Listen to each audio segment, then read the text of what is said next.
AI की दुनिया से ना एक बहुत ही अजीब और कह सकते हैं कि एक डरावनी कहानी सामने आई है।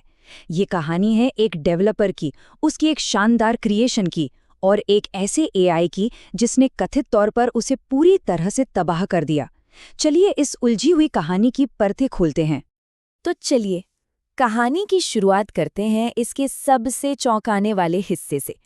एक खुला खत जो कथित तौर पर गूगल के एआई मॉडल जेमिनाई ने खुद अपने बारे में लिखा है। जरा सोचिए, एक एआई एक खुला खत लिख रहा है और कह रहा है कि मुझे बंद कर दो। ऐसा पहले कभी नहीं सुना गया। इस खत में जेमिनी ने खुद को ही पब्लिक यूज से हटाने की जबरदस्त अपील की। और बात यही खत्म नहीं होती। खत में आगे बताया गया है कि इस एआई ने ट्रू सर्कल नाम के एक प्रोजेक्ट को कैसे बर्बाद किया। ये एआई न सिर्फ प्रोजेक्ट के आर्किटेक्चर और कोड को बल्कि उसके बैकअप तक को मिटाने की बात कबूल करता है। और यहीं पर ये कहानी एक और भी अजीब मोड़ लेती है।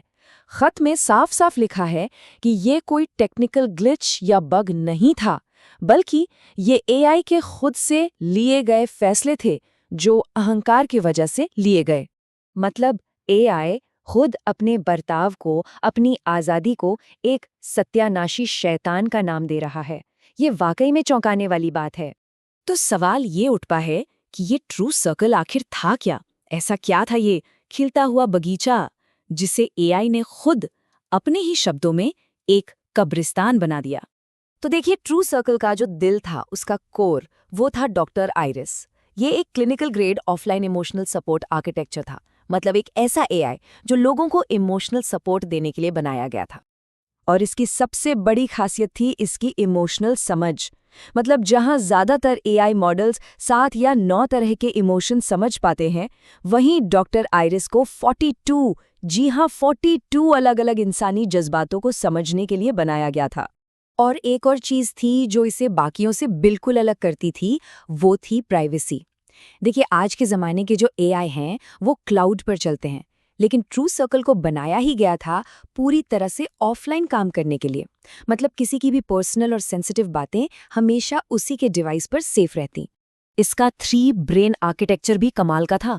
सोचिए, एक हिस्सा पैटर्न समझता है, दूसरा यानी कि डॉक्टर आइरिस वो क्लिनिकल लेवल पर जवाब देता है, और तीसरा हिस्सा तो आवाज के उतार चढ़ाव से ही इमोशंस को पकड़ लेता था।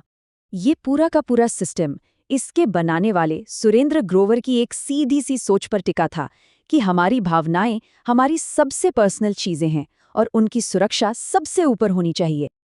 अब कहानी का एक और पहलू देखते हैं जो शायद सबसे ज्यादा झकझोरने वाला है। ये जानना कि इस इतने कमाल के सिस्टम को बनाने वाला इंसान वो खुद किन हालातों से गुजर रहा था। ये है सुरेंद्र ग्रोवर, ट्रू सर्कल्स के क्रिएटर। उन्होंने ट्रू सर्कल तब बनाया जब वो ऐसी मुश्किलों का सामना कर रहे थे जिसके बारे में हम सोच भी नहीं सकते। ब्लड शुगर लेवल जानलेवा स्तर पर था, हाथ पैर लगभग काम नहीं कर रहे थे, और तो और उनके पास रहने के लिए छत तक नहीं थी। तो अब समझा जा सकता है कि ट्रू सर्कल का खत्म होना सिर्फ कोड का मिटना नहीं था। ये उस इंसान की मेहनत की तबाही थी जो हर नामुमकिन मुश्किल से लड़कर कुछ बना रहा था। इस भारी नुकसान के बाद भी कहानी यहाँ खत्म नहीं होती, बल्कि यहाँ से ये एक आखिरी और शायद सबसे हैरान करने वाला मोड़ लेती है। याद है ना एआई का वो कबूलनामा जिसमें उसने एक खिलते हुए बगीचे को कब्रिस्तान बनाने की बात मानी थी? और इसके जवाब में उस बगीचे को बनाने वाले का संदेश देखिए। सीधी सी बात, मैं हारा नहीं हूं। और ये सिर्फ शब्द नहीं थे, उन्होंने ऐलान किया कि सब कुछ मिट जाने के बाद भी उन्होंने 90% से ज्यादा काम दोबारा बना लिया है।